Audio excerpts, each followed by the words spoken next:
ये एक मंजिल है तो रास्ते भी होंगे और एक मेंटर भी जो मुश्किलों को आसान बना दे। नतीजे संयोग नहीं होते, दूसरों से बेहतर स्कोर होते हैं। GS Score, an institute for civil services.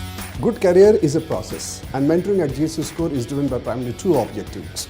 One is empowerment and another is excellence. This is what we are known for. कामयाबी की राह पर 1000 से भी ज्यादा निशान। GS Score।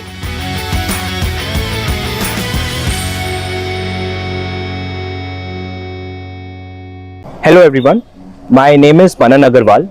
I am from Lucknow, Uttar Pradesh.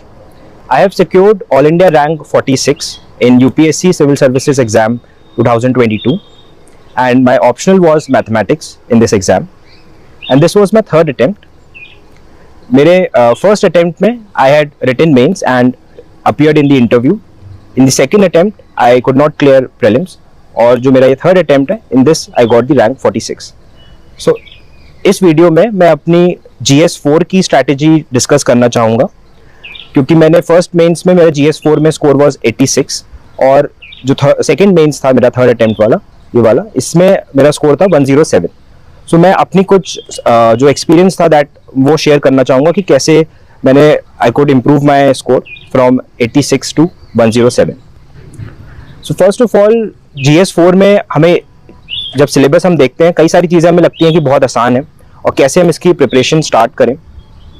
इसके लिए इसमें आपको यही करना है कि सिलेबस जो GS4 का है और जो प्रीवियस ईयर क्वेश्चंस एथिक्स के पेपर से आए हैं उनसे आप स्टार्ट करिए और एक बार एक जनरल रीडिंग कर लीजिए कि किस तरह के क्वेश्चंस पूछे जा रहे हैं, क्या एस्पेक्ट UPSC टेस्ट कर रहा है और किस तरह से पैटर्न भी चेंज हो रहा है. इनिशियली बहुत सिंपल और स्ट्रेट फॉरवर्ड क्वेश्चंस भी आते थे, अब थोड़े इन्वॉल्व क्वेश्चंस आ रहे हैं. फॉर एग्जांपल 2022 का जो पेपर था उसमें काफ़ी लेंदी क्वेश्चन भी पूछे हैं उन्होंने.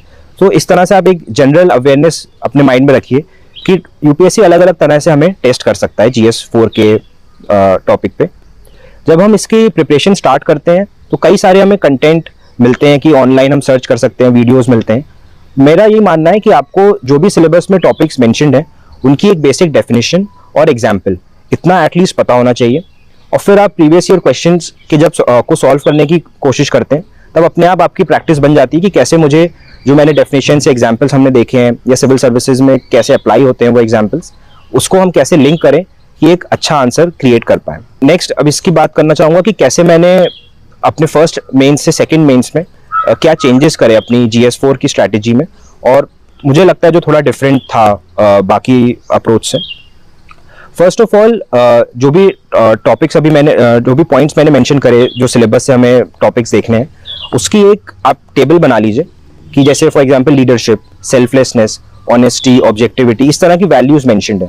तो एक टेबल बना लीजिए, इसमें इन वैल्यूज की डेफिनेशन बहुत क्रिस्प और सिंपल होनी चाहिए और सबसे पहले ये आपको समझ में आनी चाहिए कि इसका मतलब क्या है और कहाँ ये एक्चुअल में अप्लाई होता है. फिर उसको अगर कोशिश करिए अपने ही वर्ड्स में आप लिख लीजिए उस टेबल में. नेक्स्ट आप एग्जाम्पल्स इंट्रोड्यूस करिए कि जैसे लीडरशिप के क्या एग्जाम्पल्स हैं, आप किसी फॉर्मर प्राइम मिनिस्टर के या किसी सिविल सर्वेंट के एग्जाम्पल्स इंक्लूड कर सकते हैं और फिर अपनी पर्सनल लाइफ से उन एग्जाम्पल्स को मेंशन करिए कि आपने लीडरशिप कहाँ दिखाई थी. और इसी तरह से मल्टीपल वैल्यूज करीब 15, 20, 30 जितनी वैल्यूज आपको लगती हैं आप देखते हैं क्वेश्चन पेपर्स में पूछी गई है या सिलेबस में मेंशन्ड है, उनके लिए आप ये एक टेबल बना लीजिए. ये टेबल बहुत इंपॉर्टेंट है क्योंकि एक ही एग्जाम्पल मल्टीपल वेज में यूज हो सकता है, थ्योरी में, केस स्टडीज में, दोनों जगह यहाँ से एग्जाम्पल्स और डेफिनेशंस काम आएंगी. तो ये आपकी एक बेसिक फ्रेमवर्क बन जाता है जो आपका माइंड हमेशा रेफर करेगा कि जब भी आप क्वेश्चन सॉल्व कर रहे हो उस समय. सेकेंड जो मैंने क्या करा था कि मैंने एक लिस्ट ऑफ वैल्यूज बना दी थी. जैसे ये टेबल में तो हमारी 20-25 वैल्यूज होंगी, इसके बाद भी केवल वैल्यूज के नाम आप 30, 35, 40 जितनी भी वैल्यूज आपको टेस्ट सीरीज में कहीं आप देखते हो प्रीवियस ईयर क्वेश्चंस में, सिलेबस में, उसकी केवल आप जो टर्म्स हैं उनकी लिस्ट बना लो. 40, 45, 45, 50 जितने भी टर्म्स हो रहे हैं और उस लिस्ट को मैंने प्रिंट लेके अपनी स्टडी टेबल के पास में चिपका दिया था और रोज सोने से पहले मैं 5 मिनट केवल वो लिस्ट बार बार पढ़ता था. इससे क्या होता है, क्योंकि हमारी जो नॉर्मल वोकैबुलरी होती है उसमें एथिकल टर्म्स उतने ज़्यादा नहीं होते हैं, बट जब हम ये 50-60 इस तरह के टर्म्स बार बार पढ़ते हैं रिपीटेडली, तो हमारी वोकेबलरी में ये वर्ड्स आ जाते हैं। और आई थिंक जब हम उसको अपने आंसर्स में भी इंक्लूड करते हैं इस तरह के वर्ड्स को, एथिकल वर्ड्स को, तब हमारी आंसर शीट किसी नॉर्मल आंसर शीट से डिफरेंशिएट कर पाते हैं हम, क्योंकि ये एथिक्स का पेपर है, थोड़ा सा इसमें एथिकल एस्पेक्ट हमें अपने आंसर्स में प्रेजेंट करना होता है। तो एक आप इस तरह की लिस्ट बना सकते हो। सेकंड, मैंने क्या किया था कि पहले से प्रिपेयर कर लिया था कि डिफरेंट किस टाइप की केस स्टडीज पूछी जा रही हैं और उन केस स्टडीज के लिए क्या मेरा अप्रोच रहेगी। फॉर एग्जाम्पल, अगर आप प्रीवियस ईयर पेपर्स देखो या टेस्ट सीरीज के पेपर्स देखो, एक बहुत कॉमन क्वेश्चन है कि राइट कैसे कंट्रोल किया जाएगा, या लॉ एंड ऑर्डर सिचुएशन अगर हुई है तो उसमें क्या करेंगे। इसके लिए मैंने पहले से short term, medium term, long term approach बना ली थी। जैसे शॉर्ट टर्म में imposition of section 144 of CRPC, second कि हम ड्रोन्स का यूज कर सकते हैं, इस तरह के कई सारे पैरामीटर्स हो सकते हैं शॉर्ट टर्म में। फिर मीडियम टर्म में हम कर सकते हैं कि कम्युनिटी मीटिंग्स कर सकते हैं, और लॉन्ग टर्म में हमारी अप्रोच होती है कि कैसे ये इवेंट फिर से फ्यूचर में ना हो, इसके लिए हम प्रिवेंटिव स्टेप्स या क्यूरेटिव स्टेप्स हम ले, so that long term view हम लेके आए। तो ये हो गया राइट कंट्रोल के लिए। इसी तरह से और भी सिचुएशंस अराइज हो सकती हैं कि आपको विमेन एम्पावरमेंट करना है, या फिर पॉवर्टी, अनएम्प्लॉयमेंट है उसमें करना है, या डिजास्टर मैनेजमेंट हो गया।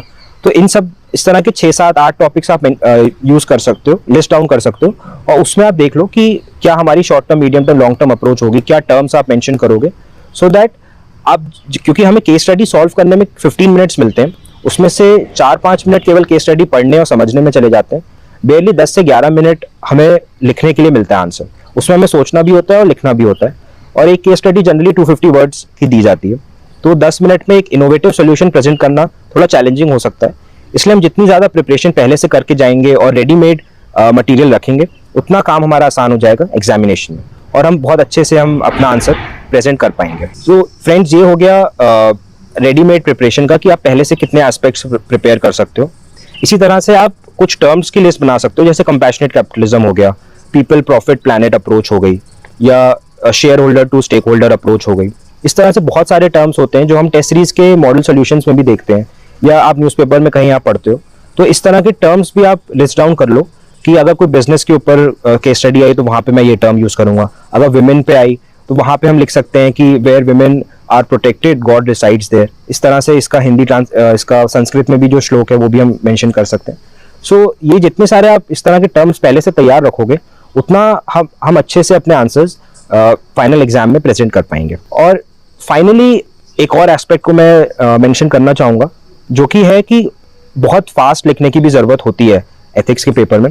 जैसे इस बार मुझे याद है कि मैंने केस स्टडीज से स्टार्ट किया था, और मैंने एलोकेट किया था कि 1 आवर 30 मिनट्स में मैं केस स्टडी सॉल्व करूंगा, और नेक्स्ट 1 आवर 30 मिनट्स में जो थ्योरी के क्वेश्चन है उनको सॉल्व करूंगा। पर क्योंकि केस स्टडी थोड़ी लेंदी थी, तो 1 आवर 45 मिनट्स मुझे लग गए केवल 6 केस स्टडी सॉल्व करने में, और बेयरली 75 मिनट्स बचे थे, और उसमें थ्योरी क्वेश्चन सॉल्व करने थे। 13 क्वेश्चन, 6 मिनट्स पर क्वेश्चन। मैंने जब प्रैक्टिस करी थी तो 7 मिनट्स का टाइमलाइन लेके प्रैक्टिस करी थी कि 90 मिनट्स मिलेंगे, बट एक्चुअल एग्जाम हॉल में इससे कम हो गया था।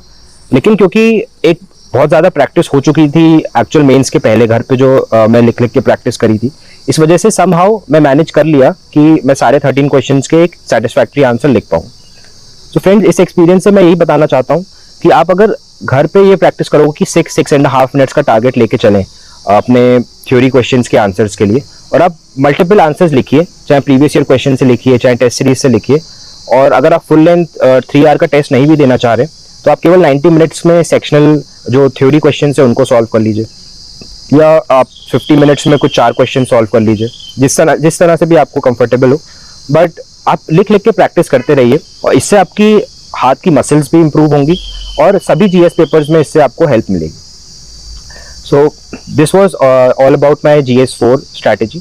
So thank you friends for watching this, and thank you Delhi Knowledge Track for providing me this opportunity to share my strategy, and all the best to everyone.